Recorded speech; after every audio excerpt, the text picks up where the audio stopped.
Hi, welcome back to our channel fscookeryvlogs. ഇന്നത്തെ നമ്മുടെ recipe ഒരു നാടൻ ബീഫ് കറിയാണ്. അപ്പോൾ വീഡിയോ ഇഷ്ടമാവുകയാണെങ്കിൽ സബ്സ്ക്രൈബ് ചെയ്യാത്തവരൊന്ന് സബ്സ്ക്രൈബ് ചെയ്ത് സപ്പോർട്ട് ചെയ്യണേ. അപ്പോൾ ആദ്യം തന്നെ ഞാനൊരു കുക്കർ എടുത്ത് വെച്ചിട്ടുണ്ട്. അതിലേക്ക് 1/2 കിലോ ബീഫ് കഴുകി ഡ്രെയിൻ ചെയ്ത് ഇട്ടിട്ടുണ്ട്. അതിലേക്ക് ജിഞ്ചർ ഗാർലിക് പേസ്റ്റാണ് 1 ടേബിൾ സ്പൂൺ എടുക്കുന്നത്, നല്ല കുമിച്ചെടുത്തിട്ടിരിക്കണേ. അപ്പോൾ അതിലോട്ട് തന്നെ ഞാൻ 1/2 ടീസ്പൂൺ മഞ്ഞൾപ്പൊടി, 1 ടീസ്പൂൺ കുരുമുളക് പൊടി, കുറച്ച് കറി ലീവ്സ് ഇട്ടിട്ട് നന്നായിട്ടൊന്ന് തിരുമ്മിയെടുക്കണം. അതിനുശേഷം ഇതിലേക്ക് ആവശ്യത്തിന് ബീഫ് വേകാനായിട്ടുള്ള വെള്ളവും കൂടി ഒഴിച്ചിട്ട് നമുക്ക് അടുപ്പ് കത്തിച്ചിട്ട് കുക്കർ വിസിൽ കേൾപ്പിക്കാവേ. എനിക്കിവിടെ 10-15 വിസിൽ വേണ്ടി വന്നിട്ടുണ്ട് ഇത് കുക്കായി കിട്ടാനായിട്ട് കേട്ടോ. അപ്പോൾ ഞാൻ മീഡിയം ഫ്ലെയിമിൽ വെച്ചിട്ടാണ് എപ്പോഴും കുക്ക് ചെയ്യാറ്. അതവിടെ ഇരുന്ന് ആവുന്ന ടൈം കൊണ്ട് നമുക്കിതിന് വേണ്ടിയിട്ടുള്ള മസാല റെഡിയാക്കാം. അതിനായിട്ട് ഞാൻ അടുപ്പത്തോട്ടൊരു പാത്രം വെച്ചിട്ടുണ്ട്. അതിലേക്ക് കുറച്ച് കോക്കനട്ട് ഓയിൽ ഒഴിച്ചിട്ടുണ്ട്. അതിലോട്ട് കുറച്ച് കറി ലീവ്സും അതുപോലെ തന്നെ 3 ഗ്രാമ്പും 3 ഏലക്കയും ഇട്ടിട്ടൊന്ന് താളിച്ചെടുക്കുക. അതിലേക്ക് തേങ്ങാക്കൊത്തും കൂടി ഇട്ട് കൊടുക്കുക കേട്ടോ. നല്ല ടേസ്റ്റാണ് കേട്ടോ ഈ കറിയിൽ തേങ്ങാക്കൊത്ത് കഴിക്കാൻ കിട്ടുമ്പോൾ. ഇനി ഇതിലേക്ക് ഒരു 10-15 കൊച്ചുള്ളിയാണ് ഞാൻ ചതച്ചിട്ട് ഇതിനകത്തോട്ട് ഇട്ട് കൊടുത്തിട്ടുള്ളത്. ഇനി ഇതിലേക്ക് ഒരു സവാള തിന്നായിട്ട് സ്ലൈസ് ചെയ്തതും കൂടി ഇട്ട് കൊടുത്തിട്ട് നന്നായിട്ട് ബ്രൗൺ കളർ ആകുന്നത് വരെ ഒന്ന് വഴറ്റിയെടുക്കുക.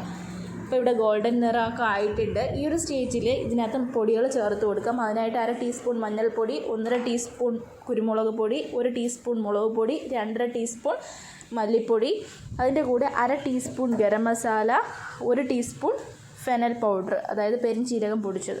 ഇത്രയും കൂടി ഇട്ടിട്ട് അതിൻ്റെ റോ സ്മെല്ല് മാറുന്നത് വരെ ഒന്ന് ഇളക്കിയെടുക്കുക. അതിനുശേഷം ഒരു തക്കാളി, നന്നായിട്ട് പഴുത്ത ഒരു മീഡിയം സൈസ് തക്കാളിയാണ് ചെറുതായിട്ട് അരിഞ്ഞിട്ട് ഇതിനകത്തോട്ട് ഇട്ട് കൊടുക്കുന്നത്.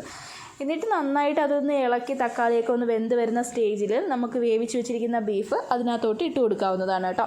എന്നിട്ട് നന്നായിട്ട് ഇളക്കിയെടുക്കുക. എന്നിട്ട് നന്നായിട്ട് തന്നെ ഒന്ന് തിളപ്പിച്ചെടുക്കുക. ഇതിനകത്ത് ഞാൻ എക്സ്ട്രാ പിന്നീട് വെള്ളമൊന്നും ചേർത്തിട്ടില്ല. ആ ബീഫ് വേവിച്ച വെള്ളം തന്നെയാണ് ഇതിനകത്ത് കിടക്കുന്നത് കേട്ടോ. അപ്പോൾ ഇതിലോട്ട് ഇനി ഞാൻ ഒരു 3-4 പച്ചമുളക് കീറിയതും കുറച്ച് കറി ലീവ്സും കൂടി ഇട്ടിട്ട് ഒന്ന് മൂടി വയ്ക്കുകയാണ്. ഇപ്പോൾ മീഡിയം ഫ്ലെയിമിലാണ് കേട്ടോ ഇട്ട് കൊടുത്തിട്ടുള്ളത്. എന്നിട്ടൊരു 3-4 മിനിറ്റ് കഴിയുമ്പോഴത്തേനും മൂടി തുറന്ന് നോക്കുക. അപ്പോഴേക്കും ആ മുളകിൻ്റെയും കറിവേപ്പിലയുടെയൊക്കെ ആ ഒരു സ്മെല്ല് അത് മുഴുവനായിട്ട് ആ ബീഫിൽ ഇറങ്ങിയിട്ടുണ്ടാവും. അപ്പോഴേക്കും നമ്മുടെ ബീഫ് കറി റെഡി ആയിട്ടുണ്ട്. ഇനി ഞാൻ ഇതിൻ്റെ കൂടെ ഉണ്ടാക്കാൻ പോകുന്നത് ഓട്ടടയാണ് കേട്ടോ. അപ്പോൾ അത് എല്ലാവർക്കും അറിയാവുന്ന റെസിപ്പി ആണെന്നാണ് ഞാൻ വിചാരിക്കുന്നത്. അതുകൊണ്ട് തന്നെ അതിൻ്റെ റെസിപ്പി ഞാൻ കാണിക്കുന്നില്ല.